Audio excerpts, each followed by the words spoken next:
Bom dia, 1001. Tudo bem com vocês? Acredito que sim, tá? Desejo a todos muita saúde. Hoje, na nossa aula do dia 22 de abril, como estamos finalizando o primeiro bimestre, eu trouxe mais reforço para os conteúdos estudados até agora, no caso, figuras de linguagem. Trouxe um resumo para fortalecer, fixar aquilo que já foi falado. Bom, alguns exemplos e definição sobre algumas figuras que nós já vimos nas aulas anteriores e que vocês estão realizando as tarefas no livro de vocês. Primeiro, a aliteração.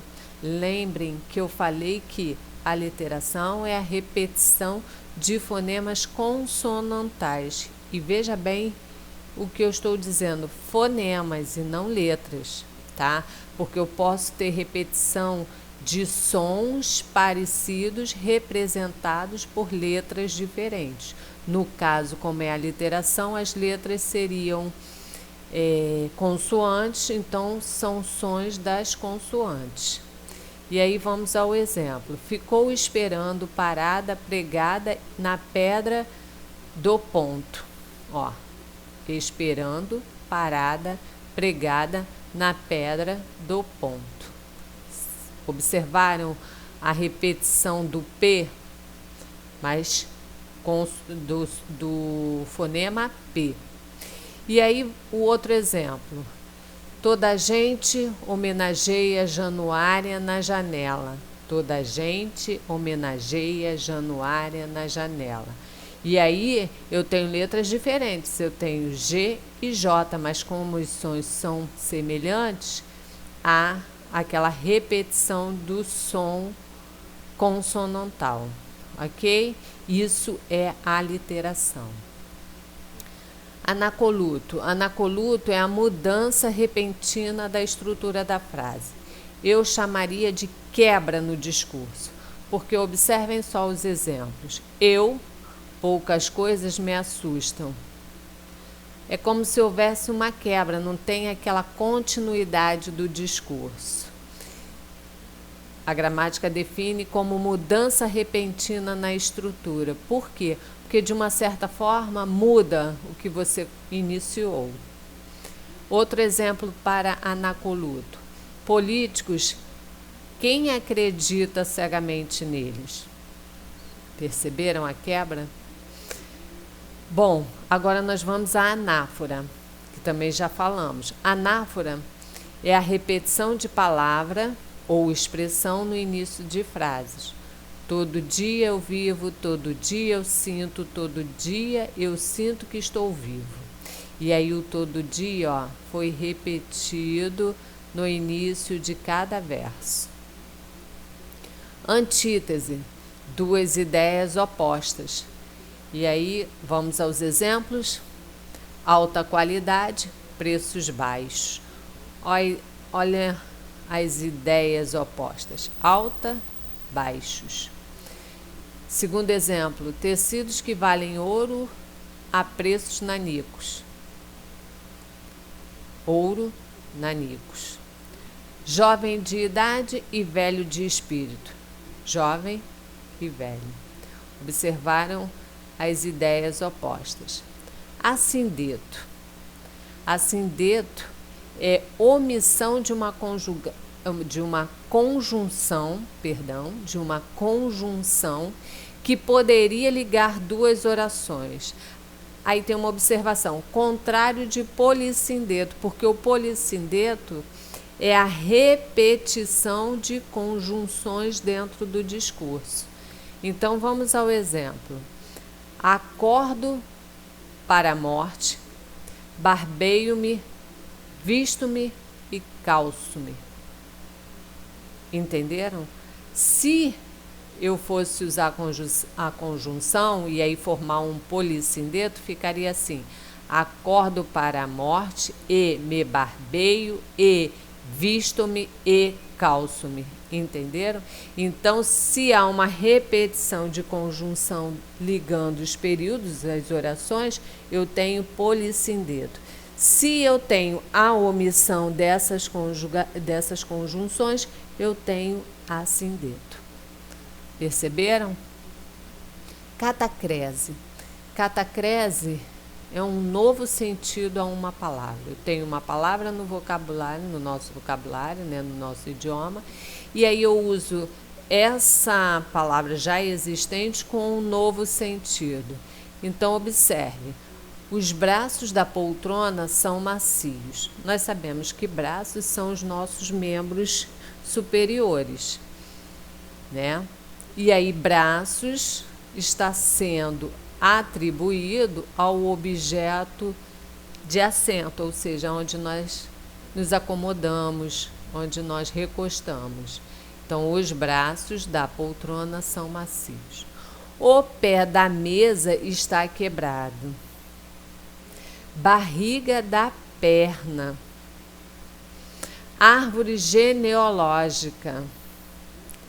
É uma metáfora incorporada à linguagem, ou seja, eu estou trabalhando elementos que já têm o seu significado literal no dicionário, determinado no idioma, e utilizo esses mesmos idiomas com um sentido novo, né? Atribuído a outros elementos. Comparação. Comparação liga dois elementos conectivos subordinativo. O que ele quer dizer com isso?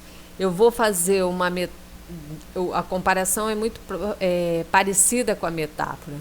Eu vou comparar alguém a algo, porém eu utilizarei conjunções comparativas. Por isso que ele fala do conectivo subordinativo, porque é usado em orações subordinadas comparativas. Então vamos observar como, tal e qual, que nem. Exemplo, ela trabalha como uma formiga. Está comparando ela a uma formiga. Se eu fosse estruturar essa frase, né, de forma a construir uma metáfora, eu diria, ela é uma formiga, porque a metáfora é essa comparação sem o recurso do conectivo comparativo. No caso, como, tal e qual. Perceberam? Então, comparação é quando eu relaciono algo a outro elemento, faço uma comparação utilizando o conectivo comparativo. E metáfora também é uma comparação, só que de forma afirmativa, direta. Bondosa como um anjo. Eu poderia dizer, ela é um anjo. Ela é um anjo, metáfora. Ela é bondosa como um anjo, comparação. Perceberam a diferença entre uma e outra? Elipse. Elipse é uma omissão. E aí é uma omissão de termo identificável pelo contexto. Fui. Quem fui? Eu. Então, pela forma verbal, você já deduz quem é o sujeito. Você sabe qual é o termo omitido dentro do discurso. Você consegue identificá-lo. Sobre a mesa, apenas uma cesta. Apenas uma cesta sobre a mesa é que existe, tem uma cesta sobre a mesa, ok? Então, você observa que, pelo contexto, a gente identifica quando é o caso da elipse. É um termo omitido, mas identificável. Esperamos se faça justiça. Esperamos que faça justiça. Ok? Caso particular é a zeugma. A zeugma é uma omissão, mas de um termo anteriormente mencionado. E aí observe o exemplo. O galo comeu milho, o urubu, esterco. Ok? Ó. O galo comeu milho, urubu, esterco. Esterco o quê? Comeu.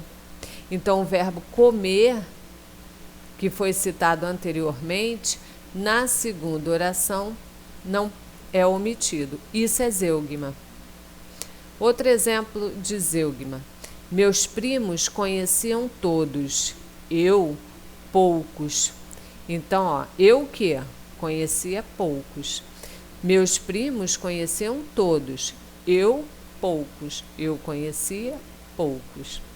Perceberam que a zeugma, embora seja uma omissão, é uma omissão de um termo mencionado anteriormente. Já a elipse não. A elipse é uma omissão que você identifica pelo contexto. E eufemismo. O eufemismo abranda impacto desagradável. Exemplo: passou desta para melhor. Significa que morreu. Eu também tenho outro exemplo. Ele faltou com a verdade. Se ele faltou com a verdade, foi porque ele mentiu. Então, o eufemismo é o recurso para abrandar, amenizar um discurso que tenha um peso, um contexto agressivo, pesado, ok? Pessoal, esse é um reforço, um resumo. Eu sei que vocês estão recebendo essa semana o terceiro bloco de atividades, que está fechando o bimestre, né, o primeiro bimestre deste ano letivo. Vocês também têm atividades do livro, que eu acredito que alguns já até terminaram. Amanhã é feriado, né? Porque é 23 de abril, feriado de São Jorge. Peço a Deus que proteja a todos. Eu sei que o momento é complexo, mas vamos continuar aí firme e forte, estudando sempre. Muita saúde para todos e até o nosso próximo encontro. Fiquem com Deus.